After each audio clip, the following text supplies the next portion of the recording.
Почитувани гледачи, добра вечер. Вие сте со уште една трета порта. Ние и оваа недела за вас сурфавме на интернет, ги читавме најинтересните колумни и коментари и сега ќе ви ги презентираме поентите на македонското интелектуално јадро. Темите се различни.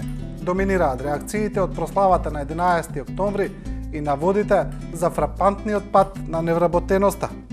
Почнуваме со колумна на пратеникот на ВМРО ДПМН Владко Ѓорчев, посветена на денот на ослободувањето. Ѓорчев во својата колумна објаснува како ослободувањето било важно за македонскиот народ и како македонскиот народ масовно се вклучил во востанието кога разбрал дека тоа се организира поради создавање на слободна македонска држава. Во колумната насловена "Момчињата што го поразија Хитлер", Ѓорчев поентира со овие зборови. Исто така, во текот на вчерашното одбележување на 11 октомври, во новиот Стар театар, во очи ми падна една од изјавите на преживеаните борци, кои даваа своји сведоштва во видеото. Тогашниот партизан, а денешен старец, изјави дека востанието особено било раширено во селата, кога станало јасно дека има и димензија на национално ослободување. Во селата немало синдикати или фабрики, туку македонски народ, кој исто така како и во градовите, силно ги негувал идеите на Гоце Делчев и на илинденците.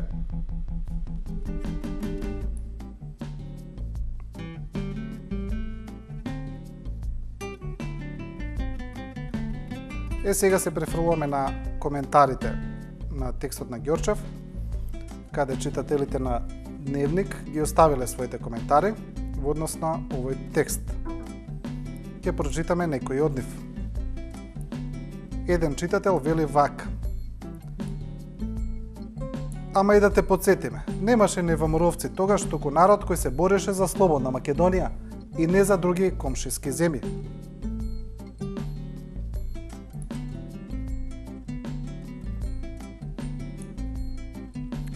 Во друг коментар се вели: "Како прво ќе започнам од вашето посебно резонирање со говорот на нашиот борец, кој вие го нарековте старец. Да, во право сте, тој е сега старец, но можевте да кажете и човек во поодмината возраст, бидејќи читајќи ве меѓу редови се приметува вашата иронија во целото ваше размислување."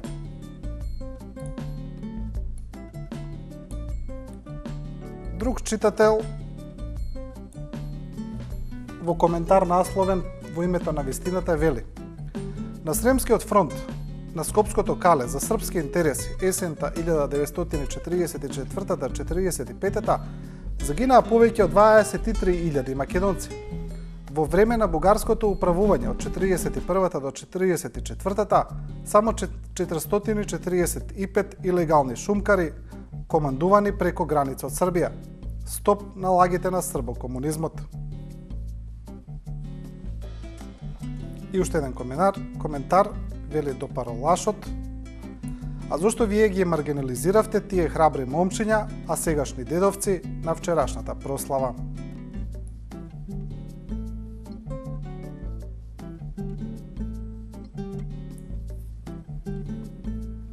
Продолжуваме со колумна, тоест со говорот на првоборецот Трајче Груевски, професорот Груевски, кој е представник на борците.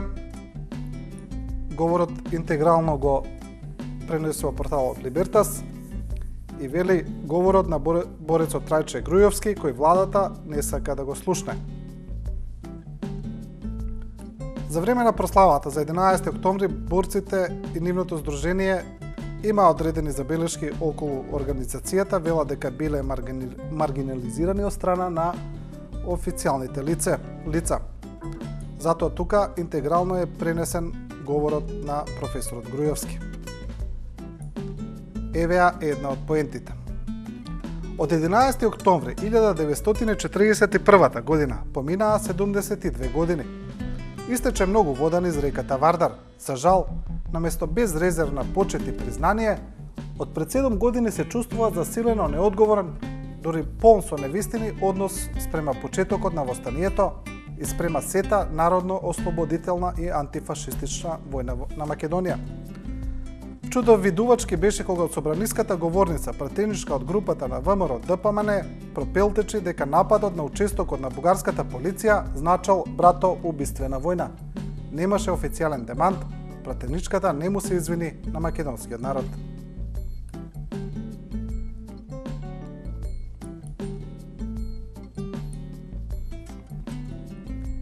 Продолжуваме со колумна на Ивор Мицковски за Окно, во која Мицковски е редовен колумнист, новинар, но исто така и член на СДСМ. Ја коментира улогата на ВМРО за време на Втората светска војна и во улогата на ВМРО во однос на ослободувањето на Македонија. Колумната насловена како ослободување од домашниот агресор ги пренесува следните пораки. Македонија не познава ништо помалку либерално од движењето и партијата ВМРО. Партијата не е само недемократска, таа е и антидржавна. Било кога се наоѓаат на власт, а особено кога биле во опозиција. Подеднакво проблематично е тоа што со тој нивен слободарски дух кој се обидуваат низ историјата да го замаскираат зад национализмот и наводната борба за ослободување, до тој степен се контрадикторни и контрапродуктивни, што денес дегенерираа во упропастувачи на сопствениот народ и на сопствената некогаш слободна држава.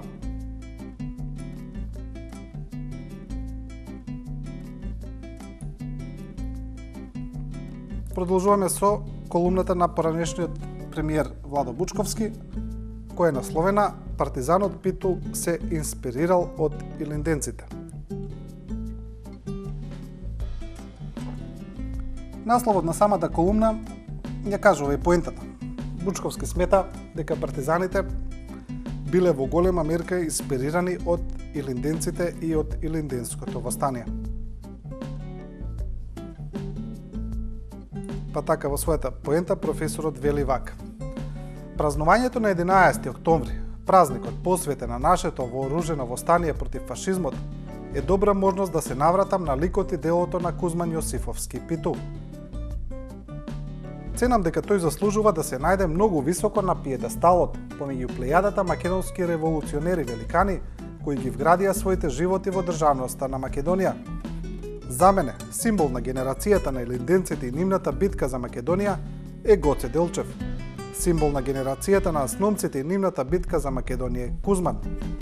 За жал, ниту Гоце го дочекал илинденското востание, ниту Кузман го дочекал Асном. Загинаа пред да ја видат реализацијата на делата во чија подготовка има значајна улога.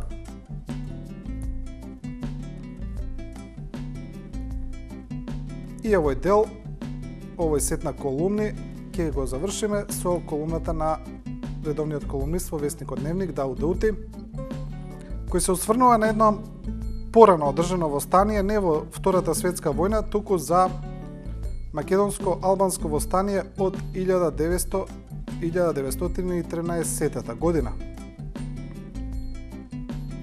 Колумната е насловена "Две диоптрии за албанско-македонското востание".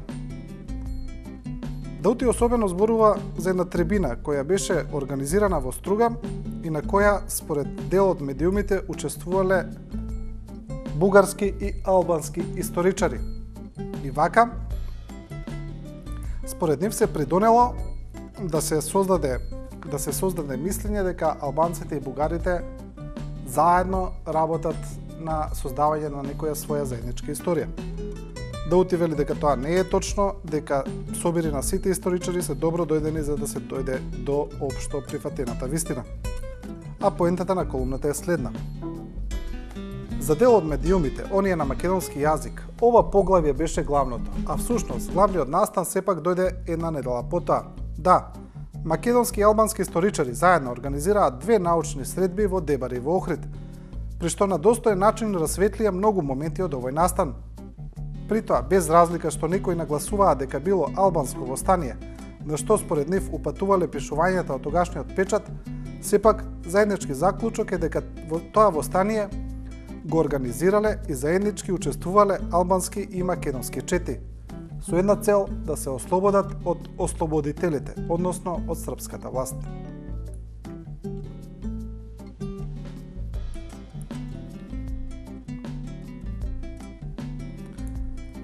Тука завршуваме со сетот колумни посветен на прославата на 11 октомври.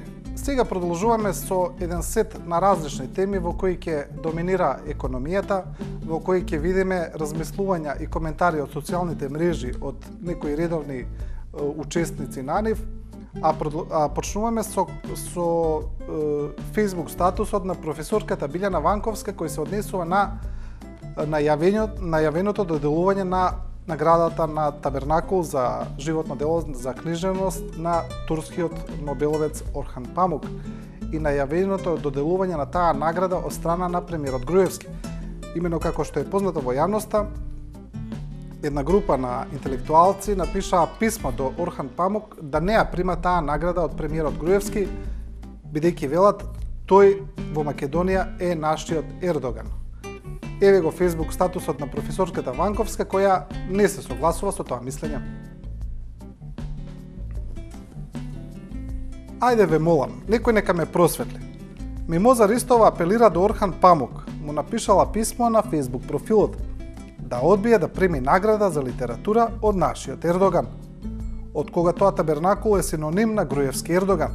Или има нешто што јас не знам, бидејќи Табернакул ми е омилено каче во градов. Дури кога не купувам, туку само разгледувам книги. Мора ми нашава домашна пизма да ја распостиламе по светот. Сега интересни се коментарите под статусот на професорката.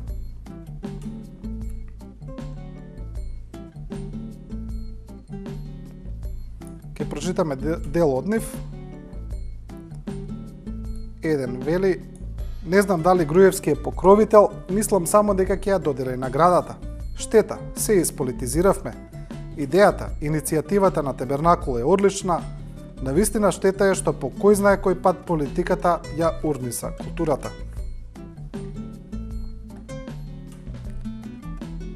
Долу има други кои не се согласуваат, вели покровител на наградата е премиерот Никола Груевски, еден од многуте извори каде тоа го пишувам. Ванковска реплицира: па и да е покровител. Прво, убаво е да се види некоја добра работа да подржи премиерот, а друго, Орхан Памук не баре треба мимоза или марен да му кажат за да одлучи дали ќе прими некоја награда. Инаку баш пред ден-два читав за доделувањето на истата награда на Милан Кундера пред една година и ете, на Кундера немало кој да му пише, па ја примил.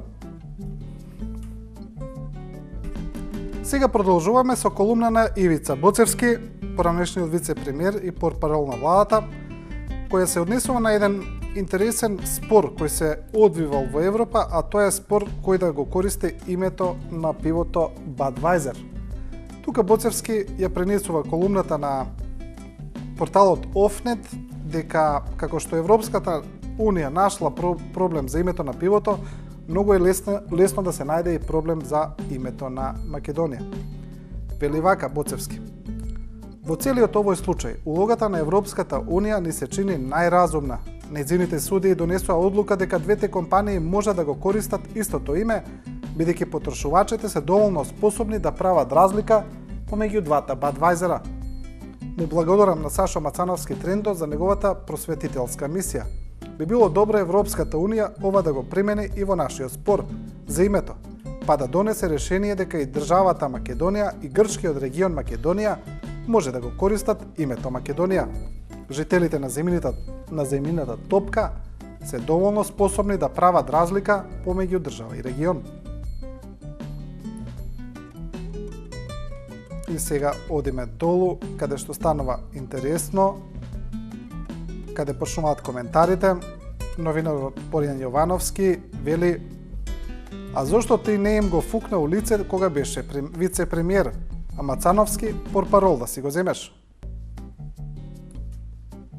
И тука е одговорот на Ивица Боцевски на Боријан Јовановски. Вели вака: абе, Боријан Јовановски, сме го зборувале ова, но ајде да го повторам.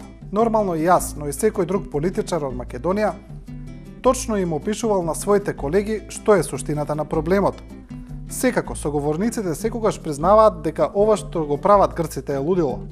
Најдобриот коментар што сум го слушнал е дека тоа е Алиса во земјата на чудата проблем. Меѓутоа, сето тоа останува за затворени врати.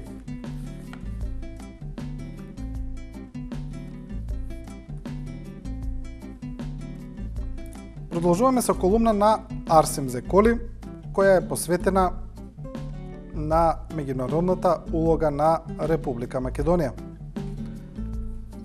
Зеколи вели дека со тек на време од страна на соседите, кои секој има различен проблем со Македонија, но и со обстојувањето на тие проблеми, дека Македонија полека загубила дел од државност, со тоа што соседите го диктираат тоа темпо. И евеа поентата на Зеколи, каде тој ја образложува својата теорија, својата теза. Вели: однапред ќе им угодам и ќе се сложам со легалистите, кои цврсто и безкомпромисно ќе се спротистават на таквата теза, цитирајќи ги правните дефиниции за суверенитетот. Но во реалноста ние сме земја, чија иднина е потполно условена од соседите и не само во однос на интеграциите. Некогашната динамика, базирана врз нашиот однос кон нив, веќе потполно и неповратно еволуира во за нас многу поделикатно прашање на нивниот однос кон нас. Губењето на иницијативата од наша страна преку девалвирање, банализирање или мимикрија на преговарачките процеси резултира со досега без преседан факторизирање на соседите кои за прв пат ја имаат топката во раце, време на располагање и неспоредливо повеќе разбирање од центрите на одлучување.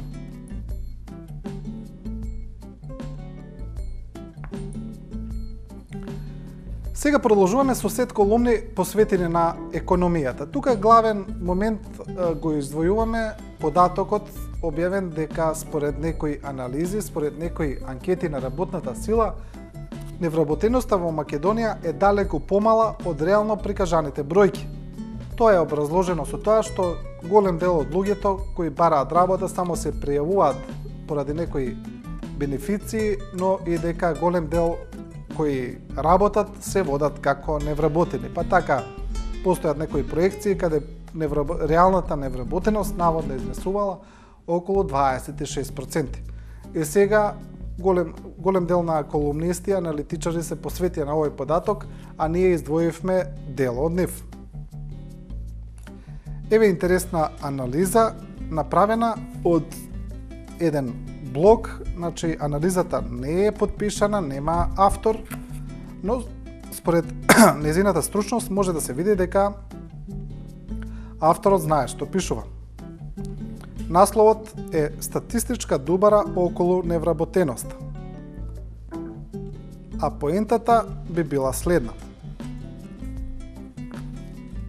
Бидејќи ретко кој верува во ваквата економска алхемија, се појави едно чудо шпекулации зошто невработеноста привидно се намалува. Опозицијата проблемот го бараше во бришењето на невработени од Агенцијата за вработување, што е елементарно непознавање, бидејќи статистиката за невработеност ја подготвува Законот за статистика врз база на анкета на работната сила, која врши врз репрезентативен примерок. И потоа тие стапки на активност, невработеност и работоспособност ги пренесува во процените за вкупното население во земјата. Следете. Добарата е во тоа што никој не знае колку точно луѓе има во Македонија, бидејќи од 2002 година па наваму владата одбива да спроведе попис, веројатно од страв дека бројките во поим ќе ја убијат економската идила која таа се обидува да ни ја прикаже.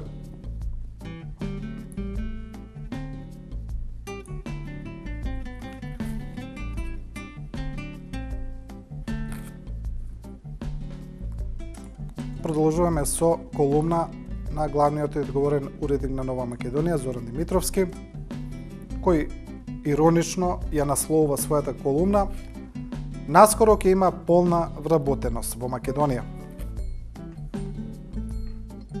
Поентата на колумната е дека со ваквото намалување на бројките на невработеност, статистичко намалување, значи, намалување на хартија, наскоро во Македонија сите ќе бидат вработени. Евеа поентата на Димитровски. Уште кога Стефчо Јакимовски беше министер за труд и социјала, во Македонија почна политиката на бришење од евиденција на невработените. Владата на ВМРО ДПМН ја усоврши таа активност на чистење на списоците од оние невработени што не се пријавуваат редовно во Агенцијата за вработување или пак не дај Боже одбиваат работа, без оглед дали таа е надвор од нивната струка или далеку од местото на живење. Имаше големи политички кавги меѓу власта и опозицијата за листите на така наречени активни невработени што бараат работа и пасивни денгоби што бараат работа, а молат Бога да не ја најдат. Сето тоа кулминира деновиве, кога некои опозицијски портали објавија дека наводно Агенцијата за вработување токми листа на според која во Македонија само нешто повеќе од 90.000 луѓе активно бараат работа.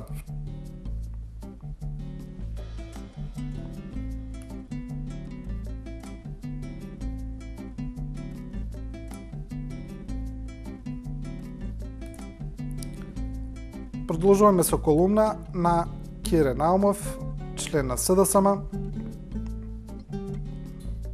насловена "Се по список", во која се исто така се анализираат податоците за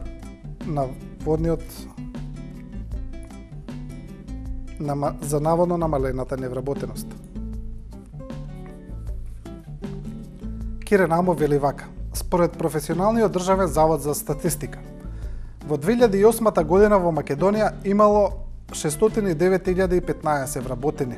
Внимавајте, според истиот тој завод на крајот на јуни оваа година, како вработени се сметаат 678.000 луѓе. Да, во период од овие 4,5 години се вработиле 69.000 луѓе. Не треба воопшто да знаете економија, но сигурно би се запрашале каде тоа произведуваме само 4% повеќе од 2008 година со 11 повеќе вработени отколку во 2008. Што работат овие луѓе? Или посликовито, за да се вработат 70.000 луѓе во овие 4 години, требало да се отворат 17 компании како што е Елем, кој е најголем работодавец со над 4.000 вработени. Или требало да се отворат 27 компании како Евана, кој е втор по ред во Македонија по број на вработени со над 2500 вработени. Јас не сум видел такво нешто. А оние кои гледаат 17 нови Елем и нека продолжат да им аплаудираат.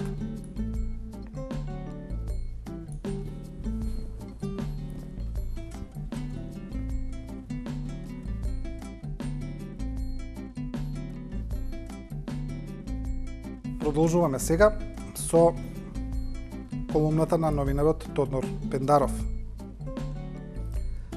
Пендаров се осврнува на неодамнешниот оглас за неодамнешното јавно вработување на 1600 луѓе во македонски шуми на така наречената лотарија, вработувачка лотарија одржана на државната телевизија. Колумната на Пендаров е наречена "Гротеската на нашата стварност". Еве ја поентата. Нашата стварност се повеќе можеме да ја дефинираме помеѓу гротескност и бизарност, а нам граѓаните сето тоа ни се пласира под веќе начнатиот слоган "Остваруваме". Ако 1600 вработувања во јавното претпријатие Македонски шуми се образложение дека станува збор за решавање на тешката социјална положба на овие наши сограѓани, а во исто време во барабаното стана уште 23.000 луѓе, не е бизарно. Тогаш не знам што е друго. Ако го правите тоа преку електронско излекување за да се покаже непристрасност и тоа во присуство на министри и со директен пренос преку јавниот сервис, не е гротескност. Навистина се прашувам каде одиме и како општество и како држава.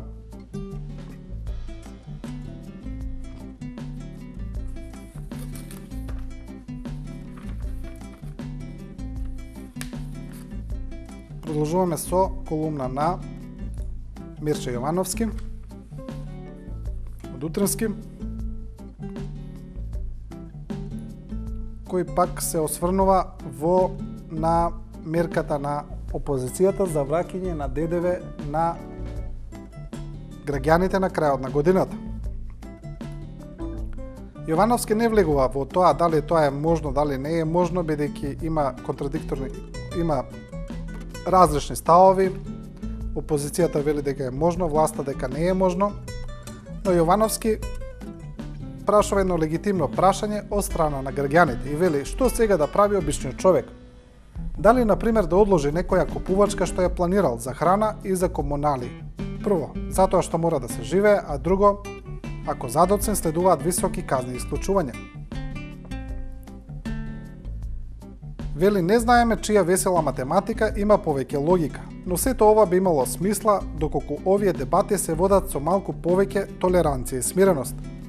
Во таков амбиент, обичниот граѓанин би имал какви такви шанси да свати дали навистина се исплати уште сега да одвои посебна кутија за собирање фискални сметки, па дури и ако тоа не му овозможи влез во фамозната средна класа или да ги фрли во првата кошница за отпадоци.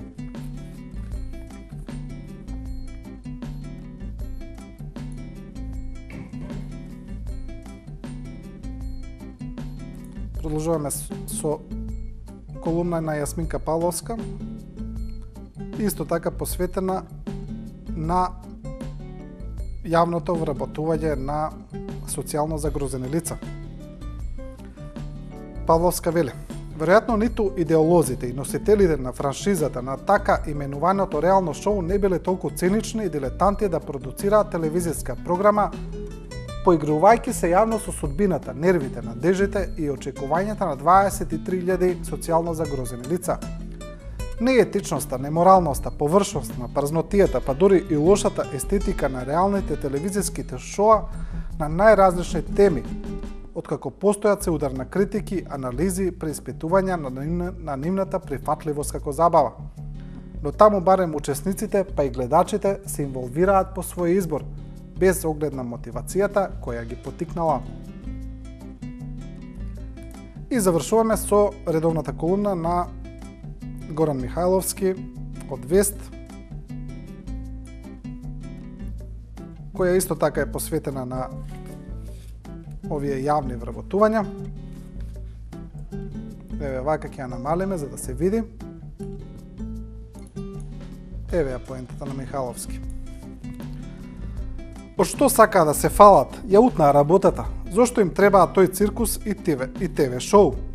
Зошто добивањето државна работа да личи на лотарија што се пренесува на јавниот сервис, за да покажа дека очајот е уште поголем, па кој нормален би се побунил за 1600 вработувања? Министрите беа седнати како членови на комисија за игри на среќа, само Натали и Маријана фалеа убавиот чин да го направат уште поубав. И наместо да остават срекните приказни сами да дојдат до граѓаните, тие ги испратија ТВ екипите за да снимаат примери на срекни добитници, што не им се вклопија во целата идеја. Па самохрана мајка добитник на социјално вработување славеше со сопругот или пак некоја се сликала во својот дом пред скап телевизор.